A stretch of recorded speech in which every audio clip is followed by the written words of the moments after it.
Watumishi wa Mungu wanatafuta amani. Manabii wa Mungu wanaingia kutafuta masikilizano.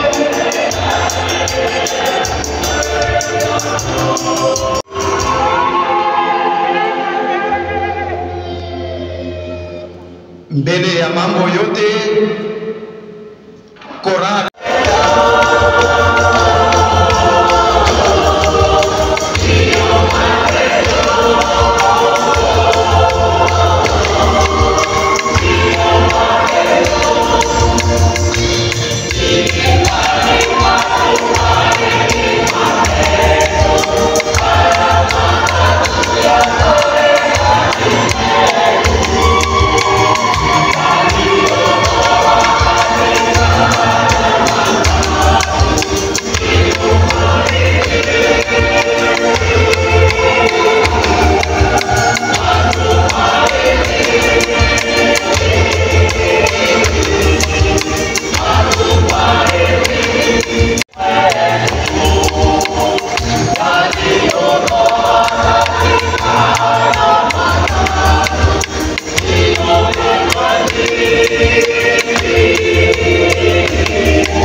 Asante sana kwa wote, na mbele ya yote tunawalika kuweka mawazo yetu kusala.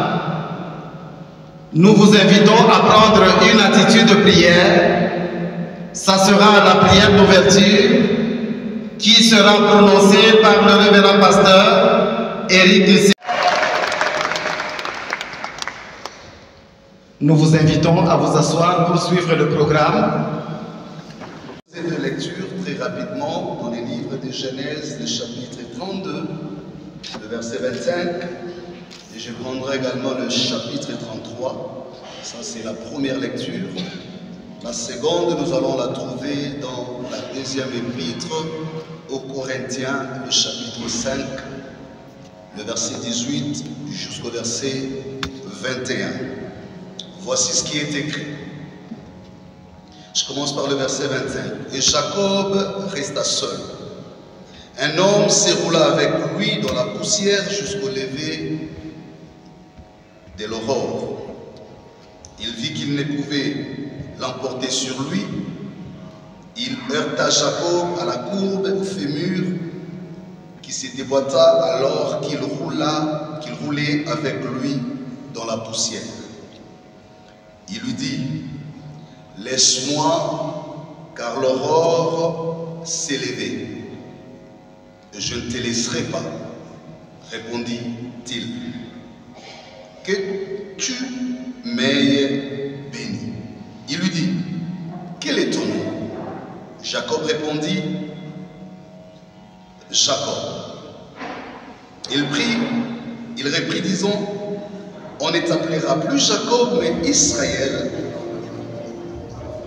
car tu as lutté avec Dieu et avec les hommes, et tu l'as emporté. Le verset 30. Jacob lui demanda, de grâce, indique-moi ton nom. Et pourquoi dit-il, me demandes-tu mon nom? La même il le bénit. Jacob appela ces lieux Péniel, car dit-il, j'ai vu Dieu face à face, et ma vie a été sauvée. La deuxième épître aux Corinthiens, le chapitre 5, c'est là que nous allons terminer la lecture. Le verset 18 dit ceci, tout vient de Dieu, qui nous a réconciliés avec lui par le Christ et nous a confié le ministère de la réconciliation.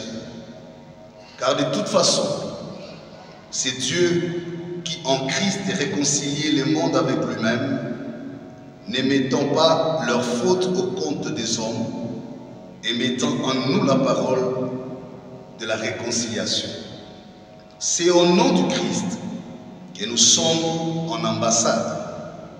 Et par nous, c'est Dieu lui-même qui, en effet, vous adresse un appel. Au nom du Christ, nous vous en supplions, laissez-vous réconcilier avec Dieu. C'est lui qui n'avait point connu le péché. Il l'a, pour nous, identifié au péché, afin que, par lui, nous devenions justice des dieux. C'est la parole du Seigneur. Nous rendons grâce à Dieu pour cette parole. Nous voulons nous exhorter mutuellement, comme les mots et circonstances venaient à les préciser. Nous sommes ici dans le cadre d'une initiative portée par vos églises et par vos églises, toutes les confessions religieuses de notre pays, en vue de parvenir à une véritable paix durable.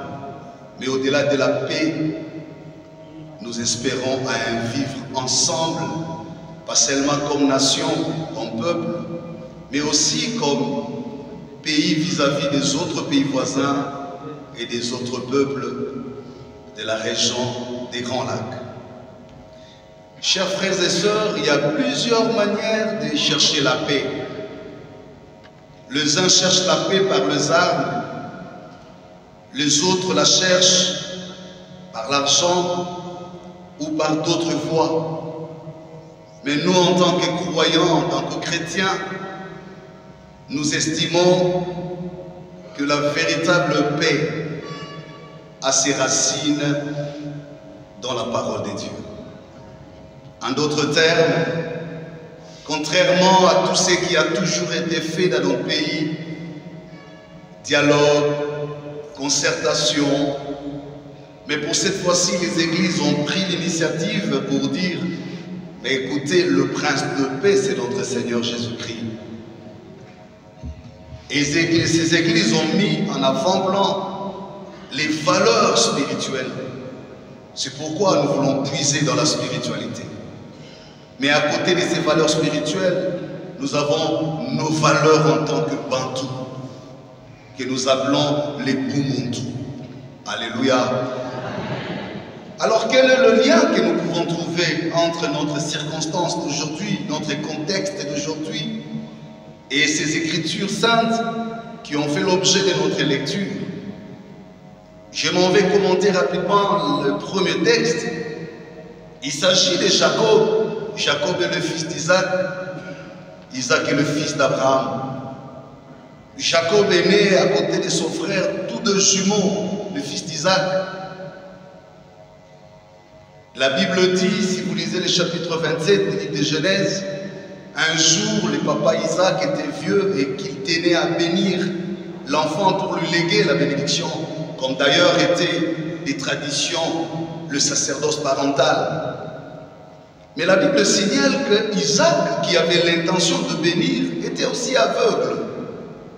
Et de son état, il n'avait pas la capacité de discerner ou de différencier Jacob d'Ésaü.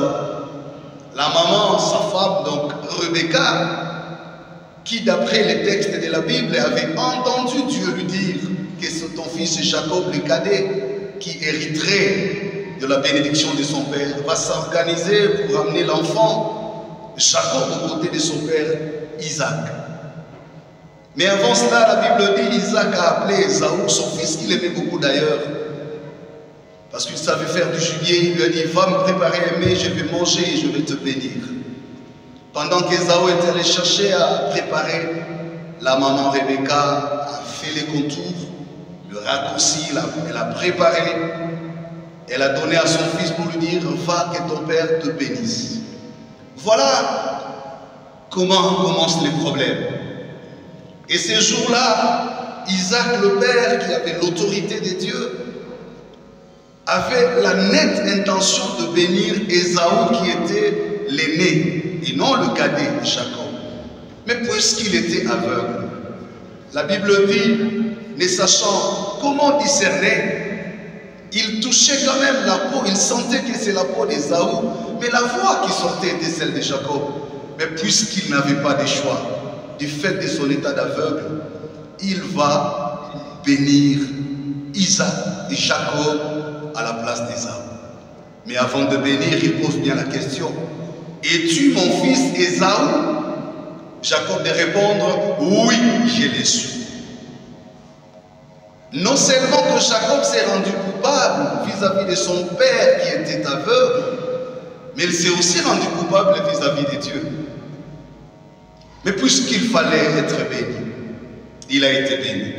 Et c'est dans ces conditions-là que Jacob va prendre la bénédiction de son frère Ésaü. Et il va s'en aller. Beaucoup de temps après, c'est vrai, Jacob, Dieu l'a accompagné, il s'est marié, il a eu des enfants. Dieu l'a béni matériellement. J'essaie de commenter cela pour comprendre le contexte. Et c'est à son retour, alors qu'il devait retourner vers la maison de son père, la terre de ses ancêtres, qu'il va finalement apprendre que son frère Ésaü était aussi à sa rencontre. Alléluia. Je voudrais nous donner 4 points, 4 principes, ou 4 attitudes de paix et de réconciliation. Et à partir de là, nous tirerons des leçons pour nous en tant que peuple, pour nous en tant que dirigeants, pour nous en tant qu'Église, mais aussi et surtout pour nous en tant que peuple africain. La première attitude ici, et c'est là que j'en viens maintenant au texte que je viens de lire, la Bible dit « Jacob demeura seul ». C'était un homme de pèlerinage, il marchait chaque jour, mais ce jour-là, il a décidé de rester seul. En d'autres termes, Jacob a décidé de s'arrêter momentanément. Il avait presque tout ce qu'il fallait. Femme, enfant, bien. Il avait été béni. Mais Jacob s'est quand même rendu compte que le vrai bonheur dans la vie ne se résume pas dans le matériel. Ce n'est pas dans l'argent.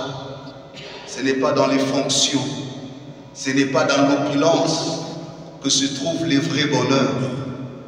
En dépit de tout ce qu'il avait, tout ce qui le comblait, tout ce qui le rendait joyeux aux yeux des hommes, mais Jacob savait qu'il y avait un vide profond dans son âme.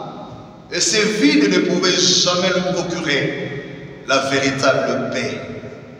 Vous savez, une manière de se couvrir dans la vie, c'est vouloir se contenter de ce qu'on est ou de ce qu'on a. Et cela constitue un frein pour la paix.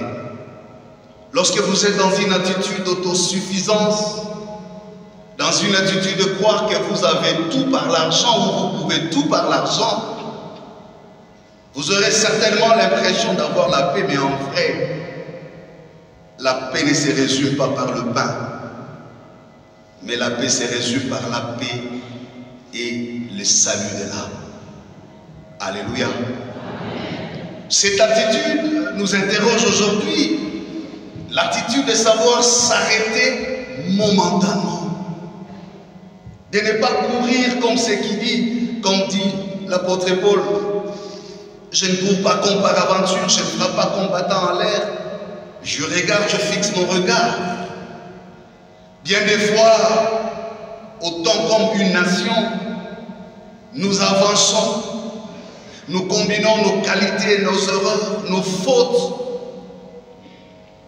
alors que nous devrions avoir l'attitude de Jacob à un certain moment de s'arrêter, de s'examiner minutieusement.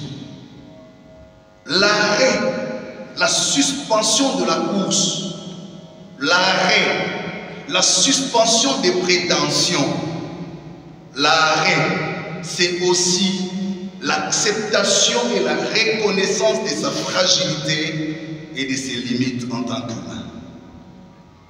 Quelqu'un qui ne sait pas faire une autocritique, qui n'a pas un regard tourné sur ses propres limites, je suis tenté de dire ici, la force se cache dans les limites.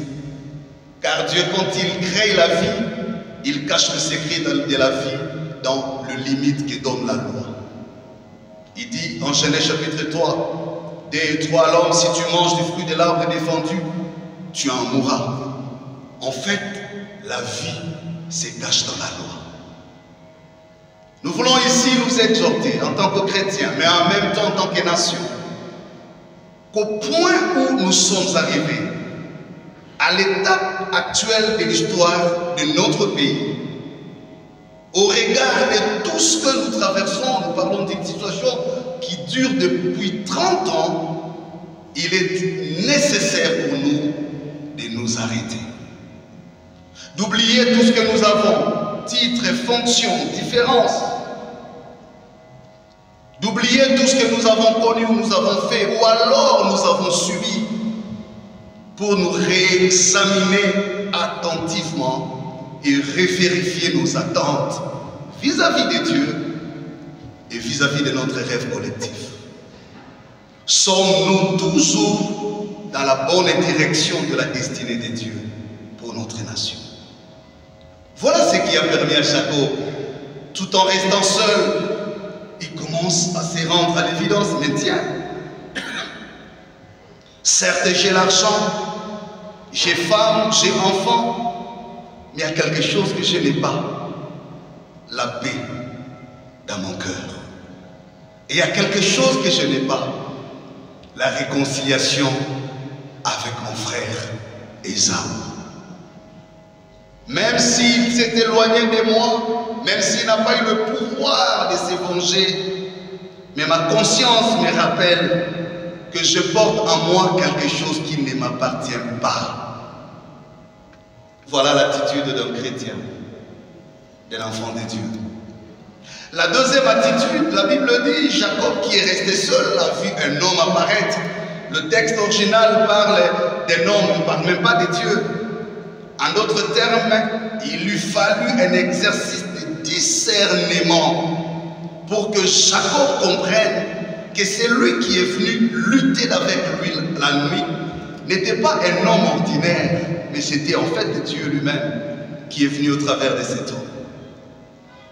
Voilà comment parfois nous manquons des opportunités importantes de l'histoire de notre vie. Lorsqu'on ne sait pas discerner les moments, lorsqu'on croit que ce qui s'est fait est du déjà fait, du déjà entendu, et par moments nous l'entendons comme ça les uns les autres, incapables de discerner les kairos, le temps opportun de Dieu, on en vient à des critiques infondées. Parfois on peut être soi-même l'ennemi à sa propre délivrance, simplement parce qu'on n'a pas discerné les temps. Christ ne disait-il pas, ô toi, Tyr et Sidon, si Sodome et Gomorrhe avaient écouté la parole que tu écoutes, ils se seraient repentis. Ils se seraient repentis de ses péchés. Et peut-être Dieu les aurait épargnés de ces grands désastres. Combien de morts faut-il encore sur ces sols pour que nous comprenions la nécessité de la paix? Combien de vies et de destins doivent être sacrifiés pour que nous nous rendions compte en tant que nation que nous sommes appelés à vivre ensemble? Combien de fois nous allons répéter les mêmes erreurs du passé? Combien de fois nous allons répéter les erreurs qu'ont commises nos pères il y a 60 ans? Jusqu'à quand serions-nous en mesure de nous inventer et d'inventer notre destin commun? Quand est-ce que nous attendons ces moments? C'est demain? Vous attendez de devenir qui? Président de la République, ministre, Premier ministre, pour en prendre conscience? Alléluia. Le discernement est un élément important. Jacob a changé son attitude dans ses combats, dans cette bataille, parce qu'il a compris c'est le moment ou jamais. Nous voulons nous exhorter pour comprendre ce pacte social qui nous est proposé aujourd'hui n'est pas du déjà fait, n'est pas du déjà entendu. Nous ne sommes pas en train de répéter ou d'imiter quelque chose. Le Seigneur dit au jour des grâces, je vais vous écouter. Au temps du salut, je vais vous secourir. N'a-t-on pas lu dans les Écritures le Seigneur dire à Moïse, j'ai maintenant entendu le cri de mon peuple, le cri que lui font pousser ses oppresseurs. J'ai maintenant constaté la souffrance qui pèse sur lui, et bien je me suis résolu de descendre et le délivrer. N'avons-nous pas lu Dieu dire à Israël en Babylone, lorsque les 77 ans seront écoulés pour Babylone, je me souviendrai de vous.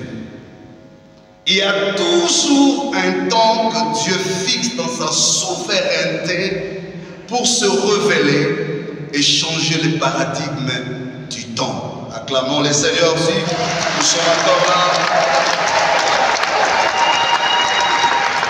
Frères, sœurs, nous sommes convaincus. Les pères des églises sont convaincus. Les serviteurs de Dieu sont convaincus que c'est maintenant le kairos de notre nation. Nous ne sommes pas en train d'exécuter un agenda politique. Nous n'exécutons pas un mandat de qui que ce soit. L'apôtre dit ceci, nous ne nous sommes pas recommandés de nous-mêmes. Le Christ est ressuscité nous est apparu et nous a confié le Saint-Évangile, qu'il illumine les yeux de vos cœurs pour que vous compreniez l'espérance qui s'attache à sa vocation. Nous parlerons à la nation autant que possible, mais avant et surtout, nous parlons à son Église que nous sommes. Jacob a discerné et il a changé toute son attitude. Je disais ici, la deuxième attitude de la réconciliation et de la paix, c'est le discernement des temps. Il a lutté, il a lutté. Et la troisième attitude, c'est la persévérance. La Bible dit, cet homme qui luttait avec lui, voyant qu'il ne pouvait pas, qu'il n'arrivait pas à les maîtriser, il le frappa à l'emboîture de la hanche pour le déstabiliser. En fait, il voulait dire à Jacob, je ne t'autorise pas d'accéder au temps de grâce qu'il symbolise par l'arrivée de l'aurore. Il dit, l'aurore s'est déjà levée, c'est-à-dire le temps est arrivé. Si tu accèdes à ce temps, je ne saurais plus t'empêcher à vivre ce que tu as prévu dans sa volonté. Mais Jacob, quoique déstabilisé, voilà ce qu'il dit, et c'est cela notre conviction et notre confession de foi. Il dit, je ne te laisserai pas avant que tu m'aies béni. Je voudrais nous dire, ce chemin du pacte de la paix connaîtra et a déjà commencé à connaître des oppressions, des adversités. Je l'ai dit sous l'autorité de pères qui sont là. Je me rappelle quand nous descendions à Goma, tout le monde nous a vus. La question qui est revenue, comment sont-ils arrivés là-bas? Qui les a envoyés? Mais il y a une force intérieure qui nous animait. Au milieu des gros risques que nous avons, auxquels nous avions été exposés. Mais nous avions gardé l'assurance comme le peuple de Sion qui se disait, comment chanterions-nous un chant de Sion sur le sol étranger? Nous suspendons nos harpes. Le rêve qui bouillonnait dans nos âmes, c'est de voir ces grands Congos atteindre le modèle prévu par Dieu.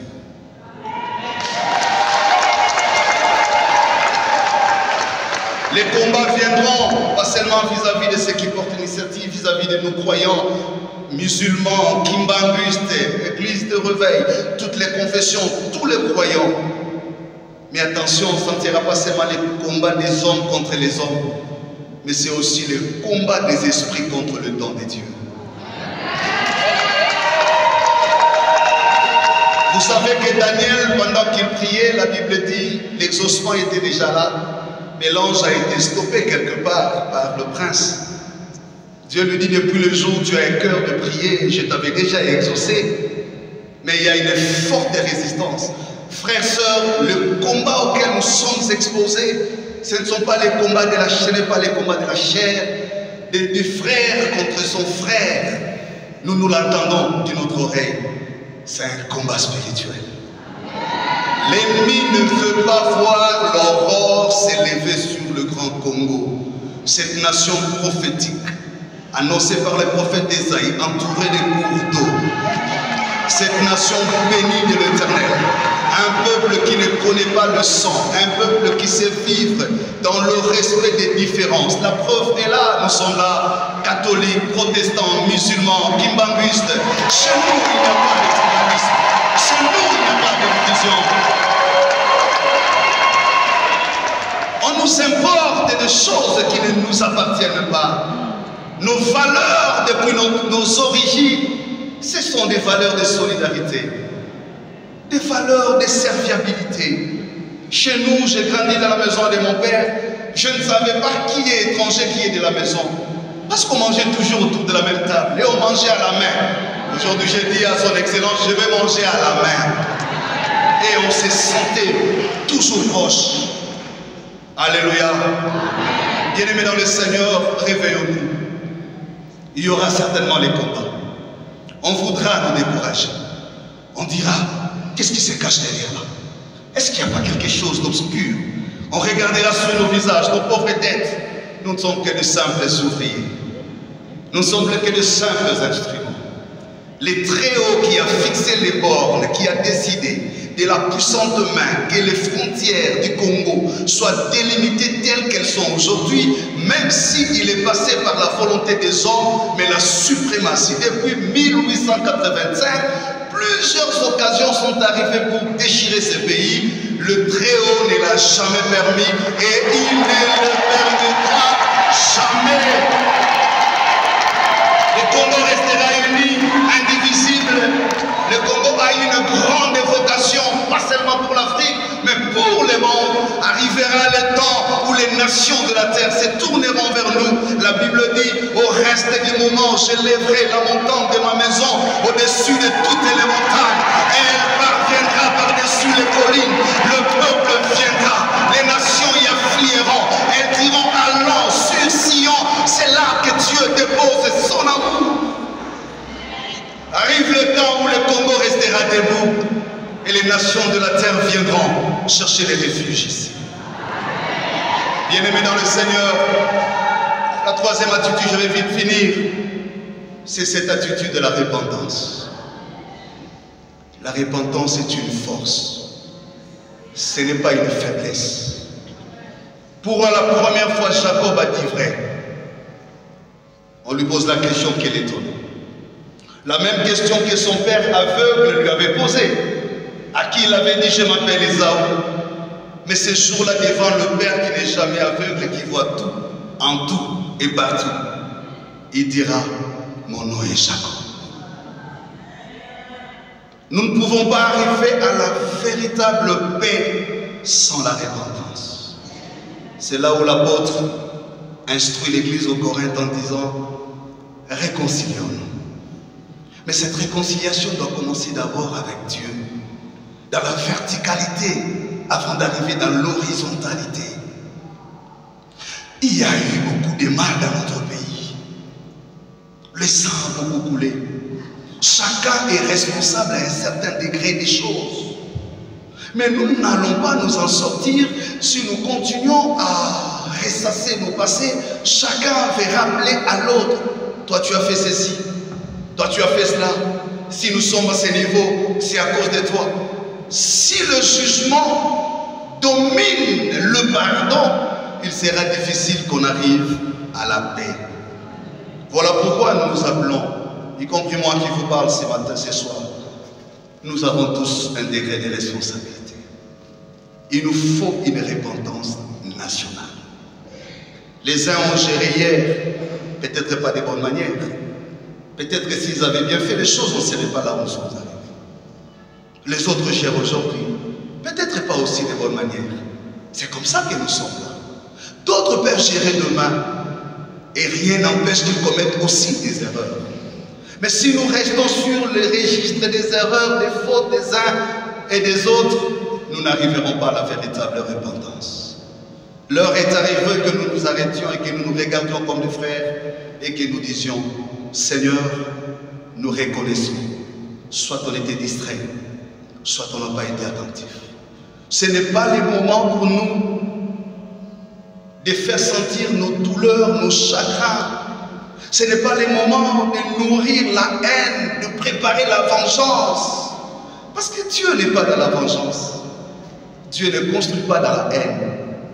Il nous appelle, le Seigneur dit, le pardon de péché et les repentir seront prêchés à mon nom. Christ est allé à la croix et il a pris sur lui le châtiment qui nous donne la paix. C'est celui-là qui est tombé sur lui.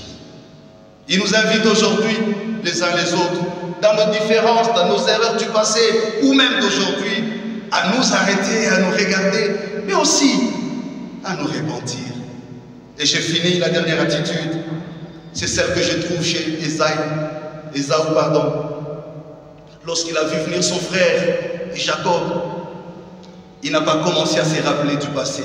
Le prophète Ésaïe dit, ne vous souvenez plus des événements passés. La Bible dit, Jacob et Ésaü se sont embrassés. Écoutez-moi, je vais finir. Qu'est-ce qui a été sauvé? Ce n'est ni l'honneur de Jacob, ni celui d'Ésaü.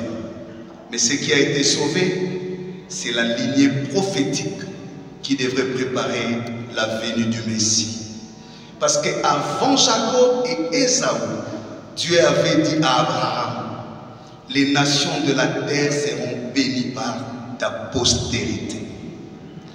Dieu prévoyait que le Messie vienne au travers de la lignée d'Abraham. Et donc, ce n'était pas pour l'intérêt de Jacob ou d'Ésaü qu'ils ont fait la paix, mais c'est pour le salut de l'humanité. Si les deux n'avaient pas compris la nécessité du pardon et de la réconciliation, ils n'allaient pas seulement se sacrifier, mais sacrifier le plan du salut que Dieu avait prévu pour doter l'humanité en passant par eux. Que le Seigneur nous aide à comprendre ce que nous sommes appelés à faire aujourd'hui n'est pas que pour nous. Nous accomplissons un agenda qui dépasse nos intérêts. Nous accomplissons un agenda qui sauvera et le Congo et l'Afrique. Assalamu alaikum. Naam. Tunamshukuru Mwenyezi Mungu aliyetuumba sisi. Kisha kutuumba akutuacha bure, akatutia katika hii dunia kuwa ndio nafasi yetu ya kuishi. Na alipotutia katika hii dunia kuwa ndio nafasi yetu ya kuishi, akutuacha mtu afanye kile anachokitaka yeye. Lakini Mwenyezi Mungu atufanyia organigram. Ile organigram ni ya kututumia mitume, les envoyés de Dieu, le messager de Dieu, ili watuongoze katika njia iliyonyoka. Inapigiwa mfano kama vile Mwenyezi Mungu alimtumia Musa Farao, lakini bahati mbaya ya Farao akamuasi mtume wa Mwenyezi Mungu.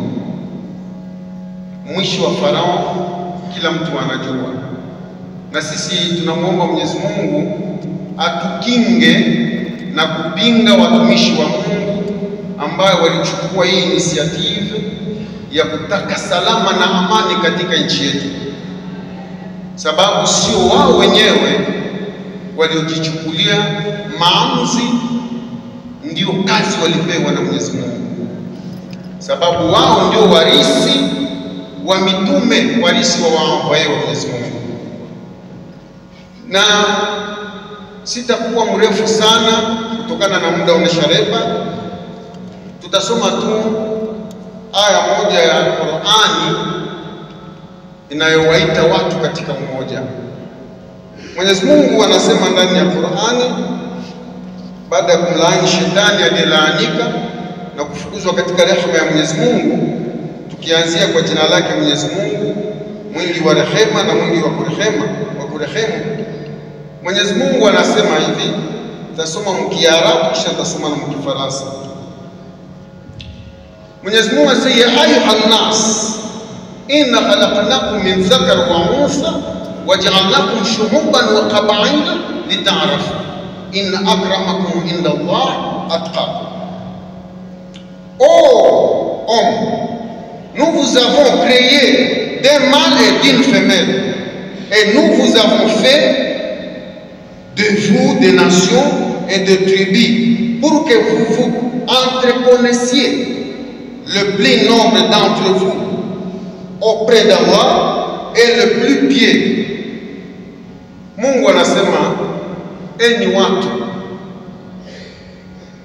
mimi niliwaumbeni kutokana na mwanamke mmoja na mwanaume mmoja, c'est-à-dire sisi wote tuko hapa tunatokana na Adam na Hawa. Hakuna mtu ataniambia kama yeye ana chanzo kingine katika maumbile yake.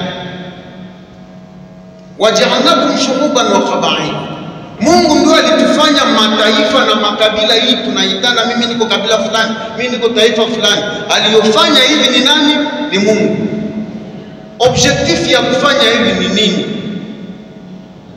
Kabila yako sio objet de noblesse, taifa yako sio objet de noblesse, lakini objet de noblesse le plus pieux, le plus noble parmi vous devant notre Créateur, c'est celui qui nous dépasse la piété. Manake ngora wetu ni nani? Ni yule anatupita sisi wote ucha Mungu. Kumbi kuwa kabila fulani, kuwa taifa fulani, kuwa namna gani, ni ile tu Mungu alipenda tujuane. Kwa hiyo ndugu zangu, nyinyi mko hapa mnarepresente wakongomani wote na mnarepresente Grand Lac yote. Tunashukuru Mwenyezi Mungu kwa kuleta hii mawazo, sababu ndio kazi ya watumishi wa Mungu walipoamua kama trop c'est trop, Kongo tunateseka sana. Sababu tutaulizwa kesho mbele ya Mwenyezi Mungu sisi watumishi wa Mungu, kwa sababu mwinchi ya Kongo tuko au moins 95% ya waaminifu, ma confession religieuse yote confondi. Wasiokuwa waaminifu ni wadogo. Kwa nini amani na salama isirudie katika nchi? Kumbe sisi kama waaminifu tujimplike, na sisi kama watumishi wa Mungu lazima tuwaite watu katika amani na salama. Wakati nilikuwa nakuja hapa, waliponiambia kama nitakuya, role yangu ni kuwaita watu katika amani. Nilikuwa nasema nitaomba mwimbo moya, ndugu zetu wa Katoliki wanaimba mwimbo wa zamani. Nafika hapa, heureusement wanaitia ile mwimbo, ilikuwa kuroho yangu. Sababu wakati tulikuwa watoto, hii mwimbo tulikuwa tunaisikia. Wanaimba imani, matumaini, mapendo. Haya matatu yakae ndani yenu. Yaliyo bora katika haya matatu ni nini? Mapendo.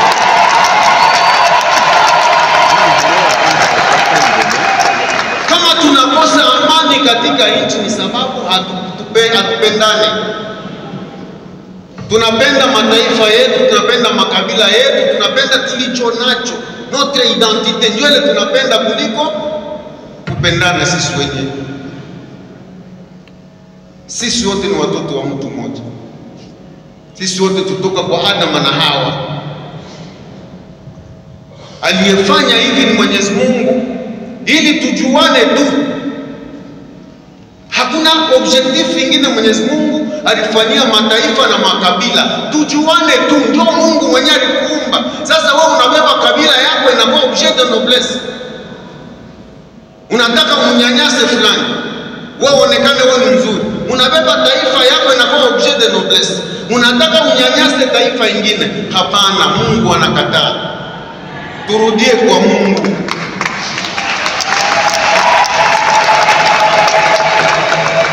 Bila mapendo, salama haitakuwa katika nchi. Mwangalie Yesu, ule sisi tunaita Nabii Isa. Musa alikuja na amri 10, si ndio? Lakini akaireviri ile amri 10 mu amri 2, tuseme ni amri moja tu. Penda Mungu wako kuliko vitu vyote, na upende jirani ndugu yako na imona na macho.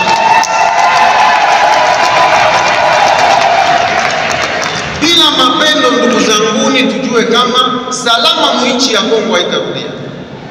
Tupendane na tupende nchi yetu, sababu aliyetupatia hii nchi ni Mungu, atukuchagua sisi. Yeye mwenyewe asema kama ndio alituumba akatufanyia makabila na mataifa ili tufahamiane. Sasa kwa hiyo sitakuwa mrefu.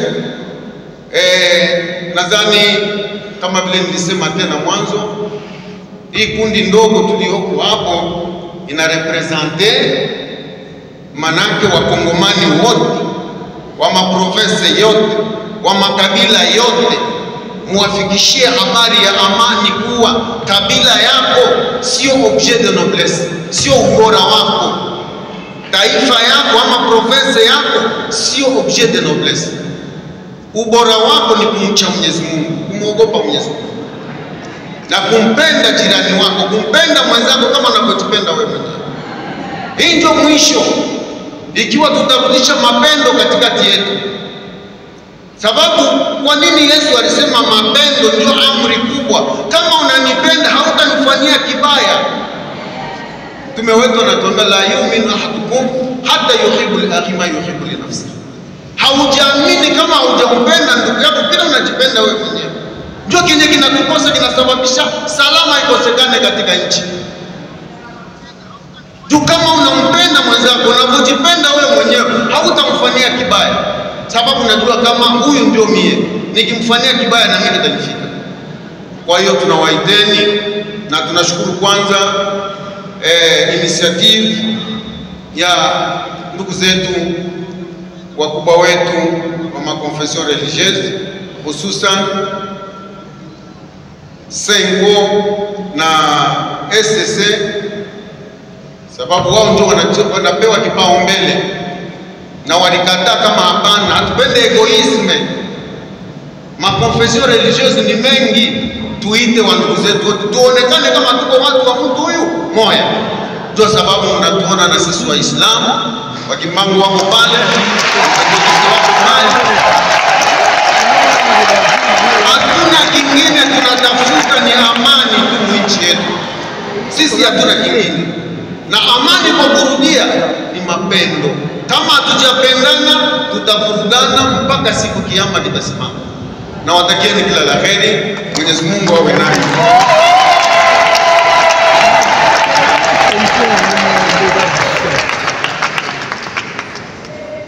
Na Qur'an mtatusindikiza na wimbo wa mapendo.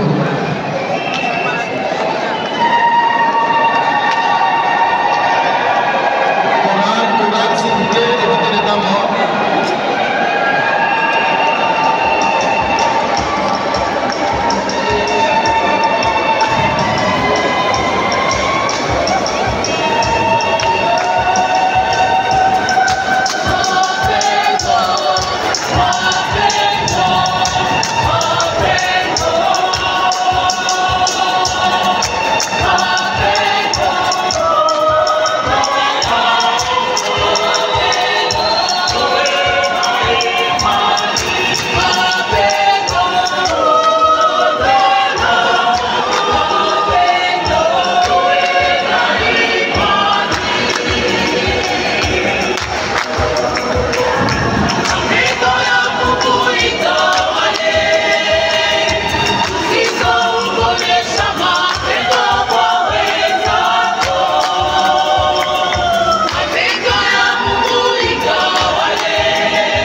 kuonyesha votre adhésion au pacte social pour la paix et le bien vivre ensemble, kuko ma formulaire.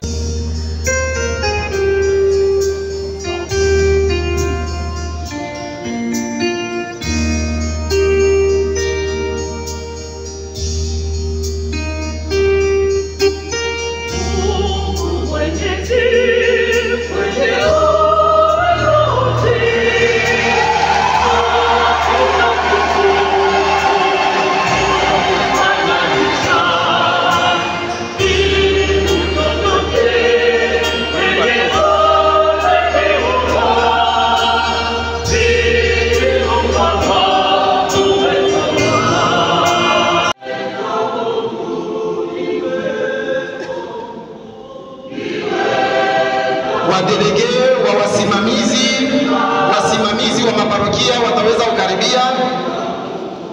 President wa mama Katoliki mtaweza kukaribia. Kosuma au père au frère au sœur mtaweza kukaribia kwa mbio pasipo kawia, éviter le temps mort. Kosuma, les jeunes, les organisations des jeunes mutaweza kukaribia. Tunaita 3 femmes leaders, 3 femmes.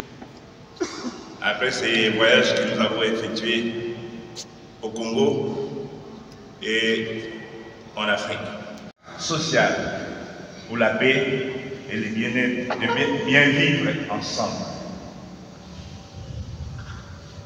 Tout au long de notre voyage, j'ai cessé de dire à mes frères du groupe, vraiment je sens la main de Dieu.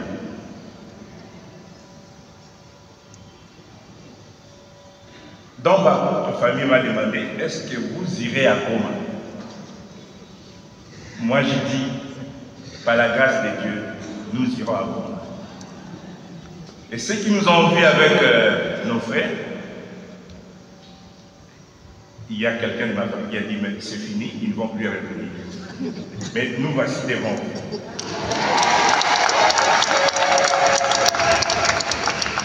Tout simplement parce que nous sommes dans la recherche de la paix et de bien vivre ensemble. Je disais que c'est la bénédiction de Dieu, mais aujourd'hui encore, je viens de sentir la bénédiction de Dieu. Vous êtes nombreux là, mais à l'extérieur, il y a un signe de bénédiction. La pluie.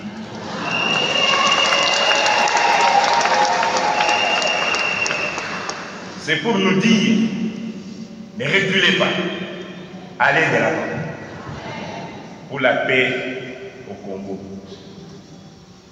Je voudrais résumer mon mot avec 2 citations bibliques. Le premier se trouve dans qu'il est agréable pour des frères, et je vais ajouter des sœurs, de demeurer ensemble. La conclusion, c'est que c'est là où Dieu envoie la bénédiction, la vie pour l'éternité. Alors nous devons demeurer ensemble si nous voulons avoir la bénédiction de Dieu. Et le deuxième texte, c'est celui de Matthieu au chapitre 5, verset 9, qui dit « Heureux ceux qui procurent la paix ou ceux qui travaillent pour la paix, car ils seront appelés fils de Dieu. » Bien-aimés, c'est le début. Venez vous enregistrer pour la paix au Congo. Enregistrez-vous en masse. Que je mette l'espérance là où sont les ténèbres, que je mette la lumière. Là où est la tristesse, que je mette la joie. Oh Seigneur,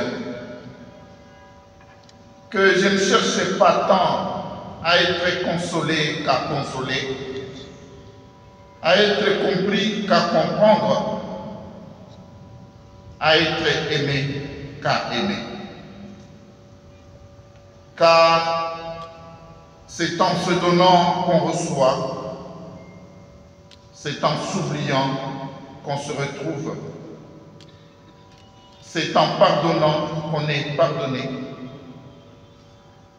c'est en mourant qu'on ressuscite à l'éternelle vie. Nous avons ainsi prié avec Saint François d'Assise. Amen.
par rapport à tout ce qu'on vient de dire?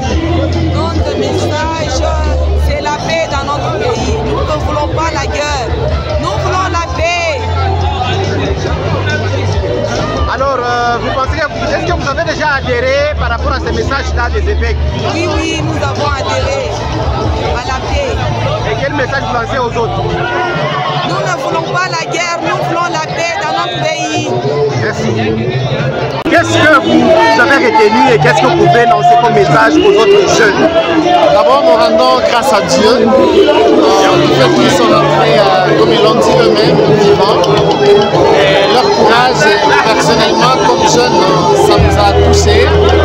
Et le message que nous avons appris, c'est d'abord s'arrêter. S'arrêter comme Jacob a dû s'arrêter, et faire un discernement et voir ensemble qu'est-ce que nous pouvons faire pour la paix dans notre pays. C'est vrai, il y a déjà les autorités qui sont en train de mener beaucoup de démarches pour apporter la paix dans notre pays. Alors nous, comme Église réunie, nous sommes mis aussi ensemble avec nos pères dans la foi pour réfléchir qu'est-ce que nous pouvons faire par la prière et les différentes actions que nous allons mener pour apporter la paix dans notre pays. Merci beaucoup. Merci, merci. Dani Mouyomba, dirigeant dans la chorale des dirigeants Kimandis, le chorale des dirigeants Kimandis ici dans la province de Okatanga. Alors, dans le projet du pacte social pour les vivre ensemble et la paix en République démocratique du Congo et dans le Grand Lac, aujourd'hui vous vous retrouvez pour un culte écuménique entre plusieurs autres confessions religieuses.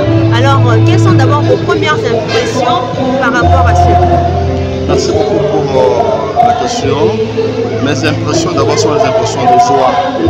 nous partageons une même joie, je peux dire, provinciale, parce que les différentes confessions religieuses ont pensé, ont raisonné de se mettre ensemble pour défendre, pour partager l'amour par rapport à la patrie que nous aimons. La guerre qui nous a été déclarée à l'Est, c'est une guerre qui date depuis longue date. Ça prend beaucoup de décennies, beaucoup de temps. Il y a des gens qui meurent, il y a des enfants qui restent orphelins.